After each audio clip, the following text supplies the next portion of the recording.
اكتر من شخص بقى عايز يعمل ارقام فيك وبالذات الدول النادره، فالنهارده جايب لك افجر ملف ارقام دول نادره في المجال. ركز معايا في الشرح من الاول للاخر لان الملف ده هيبقى باسورد مكون من 4 ارقام، هقول له رقمين في رقمين. تمام يا قلب اخوك، وما تنساش انك تشترك في القناه لو انت لسه ما اشتركتش وتفعل زر الجرس عشان اي فيديو جديد انزله يوصلك اشعار على طول. اول حاجه هتلاقي لينك الملف ده في الوصف بتاع الفيديو، هتخش على قناه التليجرام بتاعتي هتلاقيه في الوصف بتاع الفيديو كده. هتخش على الملف بالشكل ده، هيدخلك على قناة التليجرام بتاعتي وهتلاقي فيها الملف ده قدامك كده. تخش على الملف هيفتح معاك، هيجي يقول لك باسورد وكده. تمام، فانت تستخرجه بقى من ام تي مانجر او تستخرجه من زي ارشيفر عادي، فانا بستخرجه من ام تي مانجر على طول لانه بيبقى سهل وكده. تمام، فاحنا هنخش على الملف كده هيفتح معانا هيقول لنا نطلب الباسورد. الباسورد ده هيبقى اول رقمين فهيبقى 1 1. تمام كده، وركز معايا في الشرح لحد الاخر لان انا هقول اخر باسورد اخر رقمين في اخر الفيديو. تمام كده قلب اخوك، الملف هيفتح معانا بالشكل ده فيه اكتر من 2087 نمبر. تمام كده قلب اخوك، هنختار مثلا نمبر من هنا كده. تمام، الدولة ديت اسمها هندوراس، دولة 504.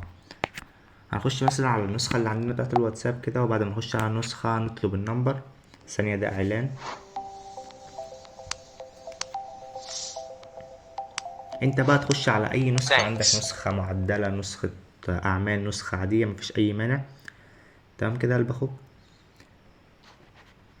هنستنى لحد ما الاعلان ده يخلص. هنخش نطلب النمبر كده، دولة اسمها هندوراس. تمام، هنشيل اول 3 ارقام وهنعمل التالي، بعدين هنعمل نعم كده، بعدين هنعمل التالي.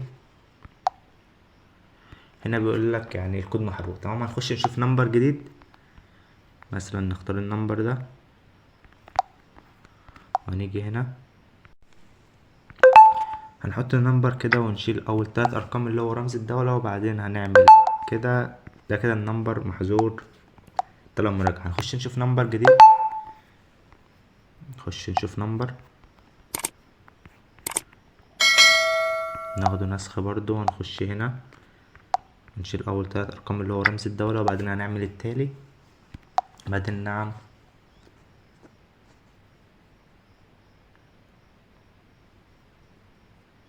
التحقق بطريقة اخرى واستلام لسان الصيغة بعد المتابعة. نستنى برضو، ده كده ليس متوفر حاليا. هنخش برضو نجيب نمبر جديد وهنجرب اخر نمبر عشان الفيديو ما يطولش اكتر من كده. وخد اخر رقمين برضو في الباص هيبقى 00. تمام، انت معاك 2087 نمبر، فانت هتدور على يعني دور بقى مع نفسك كده على الرقم اللي هو مش بيبقى محروق كود او ما بيبقاش طاير.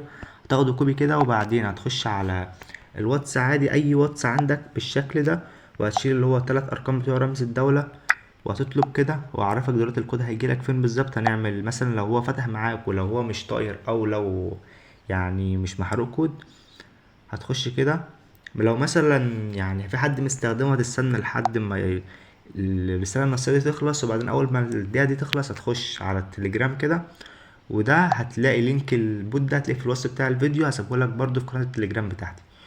وده يعني الأكواد اللي بتيجي هنا، يعني زي ما انت شايف كده ده كود نمبر آخره 1253. تعرف الكود بتاعك ازاي؟ هتشوف النمبر بتاعك آخره مثلا 9232. هتيجي هنا تدور كده مع نفسك، هتشوف آخر رقم اللي هو مثلا ده اخره 5413. فانت هتشوف الرقم بتاعك اخره مثلا 9232. هتشوف برضو هنا، هتدور مع نفسك كده. وبس كده يا قلب اخوك، هو ده الشرح بتاع النهارده. متنساش انك تشترك في القناه لو انت لسه ما اشتركتش، وتفعل زر الجرس عشان يظهر لك كل جديد. وسلام.